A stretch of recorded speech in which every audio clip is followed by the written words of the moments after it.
Here's breakfast. And if this is any indication of what this trip's going to be like, look out. You know, in Final Cut Pro, you hit Command J and type in 300%. And then you hit enter and your video plays at 3 times its normal speed. That's what this is going to look like as we pack 2 weeks into about 7 or 6 days of jungle ministry. Looking forward to it. It's no bed of roses where we're going, and you're going to enjoy this episode of Continuum.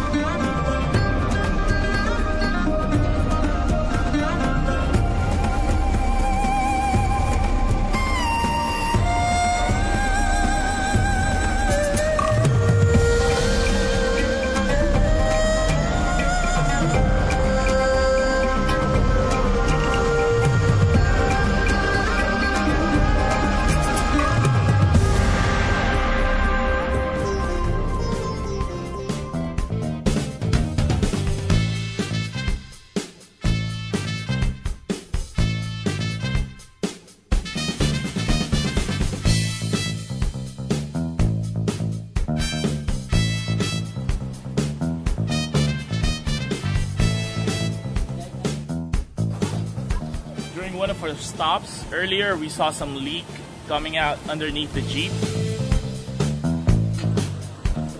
They're taking a look at it right now. I think that it's gonna take a couple of hours at least. I don't know. I heard Pastor Al said that it might take us a whole day.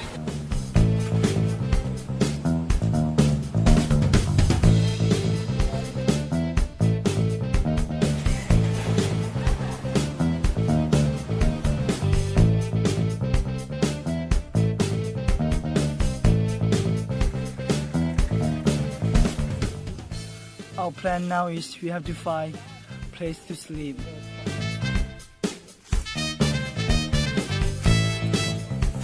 We're gonna go hunt some bamboo.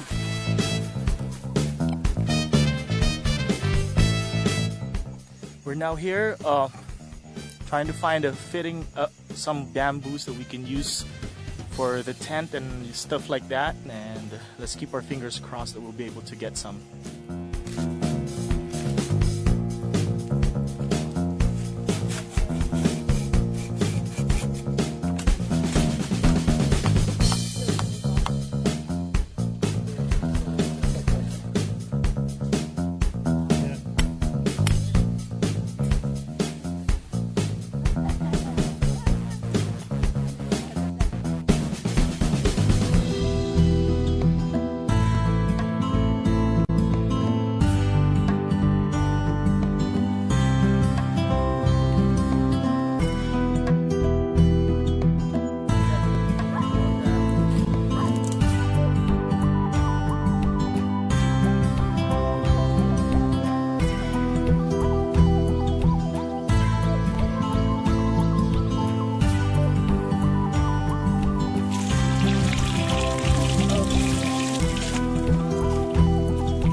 Well, I really enjoy getting out of the Bible college and getting up in the bush here. We're in Chiang Rai, northern Thailand today. And not just because it's such hardcore camping and I enjoy the hard work and all those things, but it's a good opportunity to get our young men and women that are training to be the future leaders of the nations around here to really become aware, and we're going to talk about some principles today of practical ministry training. On this trips we do a lot of preaching as well, but there's also a lot of practical stuff that begins with the long drive up here, 17 some hours, not counting the food stops and the fix the Jeep and stuff along the road. But then we get here, and we got in here, I don't know, maybe close to midnight last night, and put the tent up in the dark, and we got to bed about 2 this morning.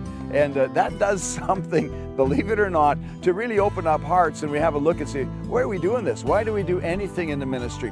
One of the issues that we have, of course, in ministry leaders is some guys just tend to be lazy. They don't know how to do things or don't want to do things, but we got to break that spirit. We got to break it in our own lives if we're going to be successful, and we've got to break it in the lives of those that we're training. So we get up here in the bush. This week we are working on our little teak forest, and last year we were up here, logged this teak, and now we're back up here to take care of the new sprouts that are coming up, because in another 10 years we can get another crop of teak wood. But what this really does now is very important, because you've got guys here from all over Asia, from the Western nations, and they're looking at this, and the first question they have is, why do we log teak? Why do we do this? Well, it opens up something in our thinking. Everywhere we go, there's opportunities to be able to do something, to be able to turn something practical into a kingdom opportunity. I want to talk to you about those principles today, because it's very, very important that we know what Paul was doing when he was making tents, and what he was doing when he said, you know, I've supported the work of the ministry with my own hands. He was talking about when he said that everywhere he went, he received offerings to not only support himself in the ministry, but to support the ministry in other places. And there's some very key principles that we want to instill in these leaders. Today we're going to talk to some of these young men and women about what they're learning, how they feel about it, and you're going to enjoy these testimonies.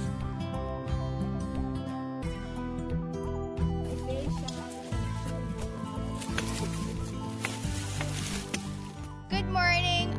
We are here in Chiang Rai right now, where it is actually really beautiful. Me and my classmates are just like camping out, and in the mornings we get to cut some trees, as you can see. It's really been fun, and it's actually more of like for the future. Like, we're cleaning up and we're gonna grow these teak trees and sell it out for the ministry, like finances for the ministry, so it's really good. And then in the afternoons we have like Hebrews classes, which Pastor Al teaches us, and we learn a lot from there. And then at the evenings we just get to chill and watch the stars and lay down and be really good friends, bond with our classmates, I guess. It's really been good out here. We've been here for 3 days, and I've really been already learning a lot. It's my second time in the jungle trip, and one of the big things being out here is that you get pressured and you get squeezed. You know, the things inside your heart starts coming out because you're busy and you have to be doing things, and like you can't get your emotion in the way, I guess. It's a good place to just be with like God, you know, and not think of like the outside that is happening in the cities and everywhere in your family. It's just a good place to like build up your character, to make you stronger, because you're under discipline, right? You're under like schedule, and you have to be doing things, and you can't kind of just like do your own thing. And so it's good, like when somebody tells you to do something and you're already really, really tired, what tends to happen, like your emotional, natural thing to do is get mad, right? But when you're out here, you can't do that. You have to have like the right character and build your character to still keep working. And sometimes you get messed up with like your classmates, you start like fighting or whatever, but no, you gotta keep your attitude and your character. And so I guess a lot of what we learn here is about character, and yeah, just going for it.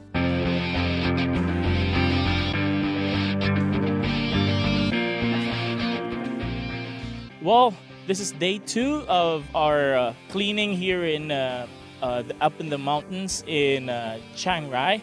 And basically what we're doing is we're taking out all the weeds and all the plants that are around the teak trees, because we want to protect them and make sure that they grow, and the other trees will not be able to take out the nutrients that were supposed to be for them.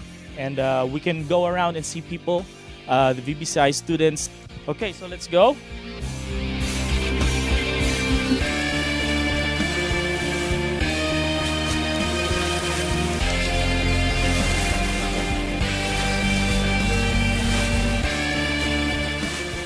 Prem? Yeah, Prem and Lalita is the teak tree, right? So, can you tell us what you're doing and why is it important? Yeah, I think I'm cleaning all the bushes, which is unnecessary growing here. So after cleaning all, I think this tree will grow faster and it will become more bigger and bigger. Right, we're here now with Kaylin, and Kaylin, can you give us an explanation what you're doing, especially with this teak tree? Yeah, so basically what we have here is the stump of the old tree, and we see here that the new shoots have come out, and that this one is the strongest one and the first one, but these ones are coming up off of it, and what we have to do is cut them out, because basically they're stealing all the nutrients and the water from this one from becoming the biggest tree we can get and ultimately the best yield out of it.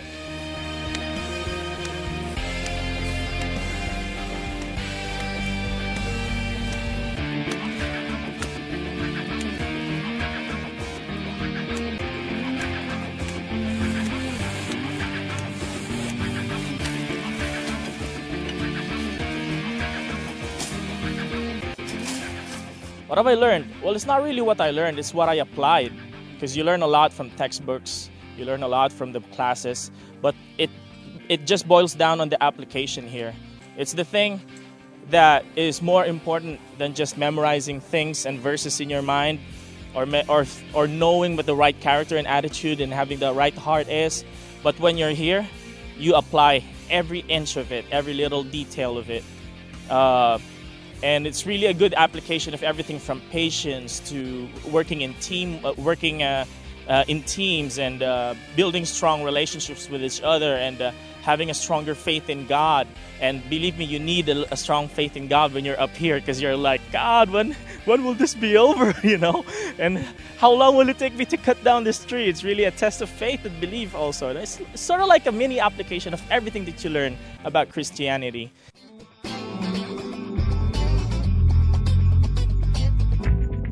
Well, there are three things that a leader should look forward to whenever he comes to a trip like this. Number one is the application of his teaching.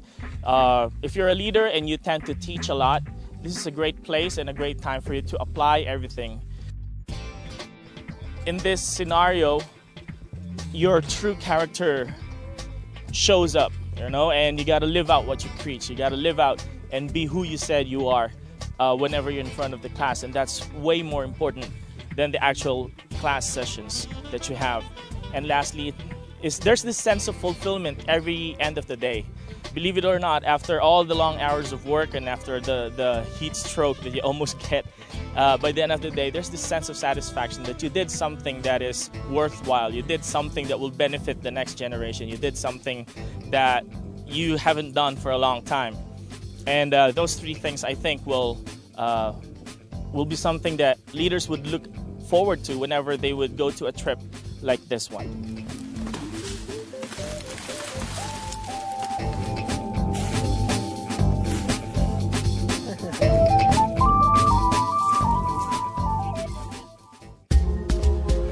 When I first got to Thailand, I didn't know what to expect for comfort food, but I found some, like roti here. And I was just wondering, would I find things like I enjoy, like chocolate and cake and things like that? But you know what? Sometimes you just gotta find the comfort food you like.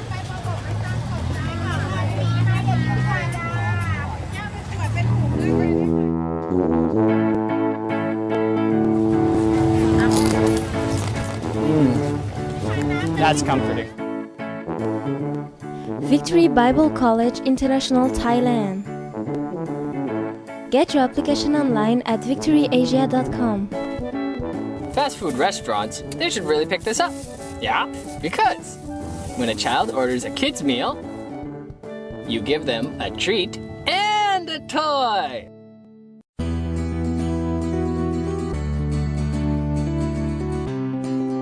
Well, we've been out here in the hot sun today, I'll tell you, trimming up this forest. It was full of thorns, and we've been getting bit by ants, red ants that crawl up your pant legs and into your hat and all those kind of things. And you know, you kind of got to wonder, why is this so important? Well, there's a very important and necessary connection between spiritual ministry and physical, practical work. And you know, when Paul talked about making tents, a lot of people think, well, that was so that he could support the ministry, but really that's not the issue. Paul went with Priscilla and Aquila to make tents back there in Acts, chapter 18. And the reason that he did that is because he found himself alone in this city. And being alone because he'd been kicked out, he'd been persecuted up in Macedonia, and he had left Silas and Timothy up there. And he told them, he said, you guys get there as quick as you can and join me in the ministry. So he had this period of maybe 1 to 2 weeks where he was in Corinth, and he didn't really know anybody and didn't really know where to start with the ministry. So he went and joined himself to this couple who he got to know because they had